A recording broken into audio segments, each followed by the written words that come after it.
바울이 그 대적자들을 피해서 이제 베레아에서 아덴으로 이동을 했습니다. 그때 이제 디모데와 실라가 미처 합류를 하지 못해서 이제 바울은 그 아덴에서 그 실라와 디모데를 기다리면서 아덴을 둘러보기 시작을 했는데요. 그런데 이내 그의 마음이 분노로 가득 차오르게 됐습니다. 16절 다시 한번 보시겠습니다. 16절 말씀 시작. 바울이 아덴에서 그들을 기다리다가 그 성에 우상이 가득한 것을 보고 마음에 격분하여. 바울이 격분하게 된 이유가 무엇이겠습니까? 아덴이 우상이 가득했기 때문에 그래요. 우리에게는 그 아덴보다는 아테네라고 하면 좀 더 익숙할 것 같은데, 그 아테네는요 이제 고대 헤들라 문화의 중심지였고 철학, 수사학, 문학, 과학 등의 각종 학문들이 발달해서 모든 지혜의 본 고장이라고 불린 곳입니다. 그런데 그 지혜롭다라고 하는 사람들이 아이러니하게도 그 신에 대해서는 정말 무지한 것을 볼 수가 있어요. 하나님에 대해서 알지 못하니까, 그러니까 영적인 일에는 그들의 그런 세상 지식들이 다 소용이 없었던 거예요. 그래서 온갖 우상들을 섬기는 온갖 신들이 난무하는 우상의 도시였습니다. 전해지는 말에 의하면 우상이 얼마나 많았는지 사람을 만나는 것보다 우상을 만나는 것이 더 쉬울 정도였다고 해요. 그래서 바울은 이제 아테네를 우상의 도시로 만든 그 사단의 권세에 분노했고요. 또 아테네 사람들의 영적인 눈을 가려서 무지하게 만든 것에 대해서 분노했습니다. 그래서 바울의 그러한 분노는 거룩한 분노였고요. 또 잃어버린 영혼들을 향한 안타까운 마음과 또 구령의 열정이었던 것을 보게 됩니다. 우리는 하나님이 사랑하시는 그 영혼들을 죽음으로 끌고 가고 있는 사탄의 권세에 대해서 분노하고 있습니까? 자기 자신이 죽음으로 내려가고 있다고 하는 사실도 모르고 복음을 받아들이지 않는 거절하는 영혼들에 대한 그런 안타까움이 우리에게 있습니까? 우리에게도 바울과 같은 이런 거룩한 분노가 있게 되기를 간절히 바랍니다. 하나님의 형상대로 지음을 받은 그 사람을 타락시키고 있는 그 사단에 대해서, 하나님에 대해 무지하도록 영적인 눈을 가리고 우상을 숭배하게 하는 그 사단에 대해서 분노할 수 있게 되기를 바랍니다.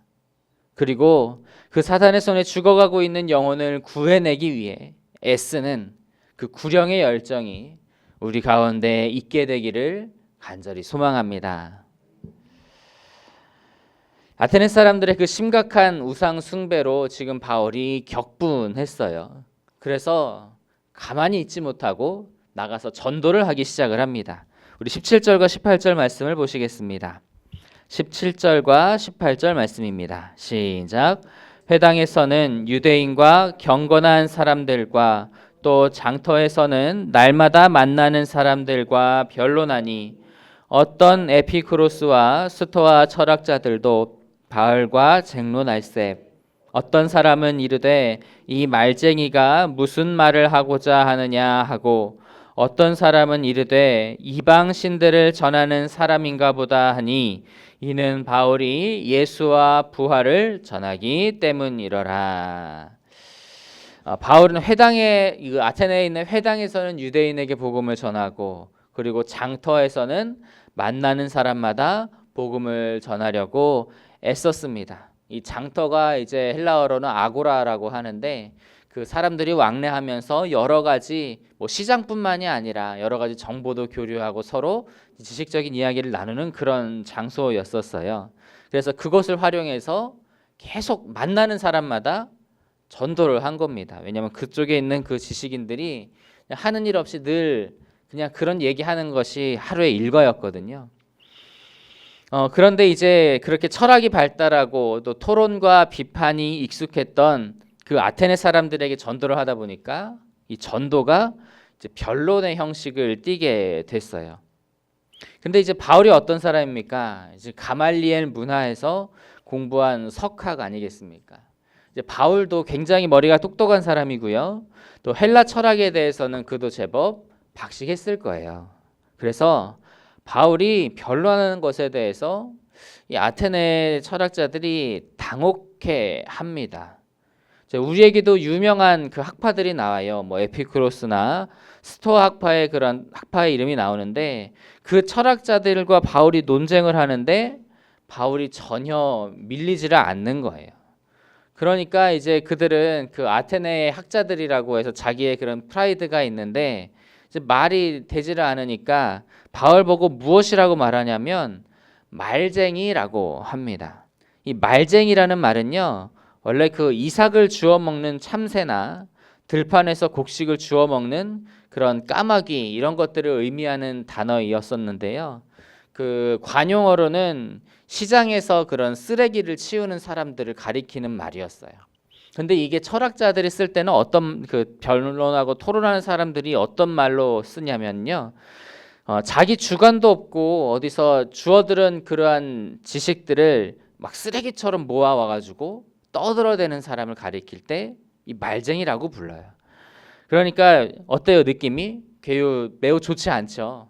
바울을 경멸하면서 사용한 표현입니다. 자신들의 그런 프라이드를 침범하기 때문에 그런 것도 있고요. 또 그리고 철학과 과학에 그런 능통한 그들이 바울이 증거하는 그 예수님의 동정녀 탄생과 죽음 이후의 부활에 대해서 믿을 수가 없었기 때문에 그래서 그것을 믿지 못하면서 조롱하는 의미에서 이런 말쟁이라는 표현을 썼던 거예요. 앞서 말씀드렸다시피 이 아테네 사람들은 매우 뛰어난 지식을 소유한 사람들이었습니다. 철학, 과학, 문학 등의 당대에서 제일 뛰어난 지식이었고 그러한 지식들의 발상지가 바로 아테네였어요. 그런데 그렇게 지혜로운 사람들이 하나님에 대해서는 무지했습니다. 하나님이 어떤 분이시고 그리고 그 아들 예수 그리스도가 왜 이 땅에 오셨고 왜 십자가를 지고 죽으셨는지에 대해서는 전혀 아는 바가 없었어요. 그러다 보니까 그 뛰어난 지식들이 이제는 영적으로는 아무 쓸모가 없고 오히려 복음이 전해지는 것을 방해하고 그들의 영적인 눈을 가리는 그런 것으로 사용이 되었던 것이죠.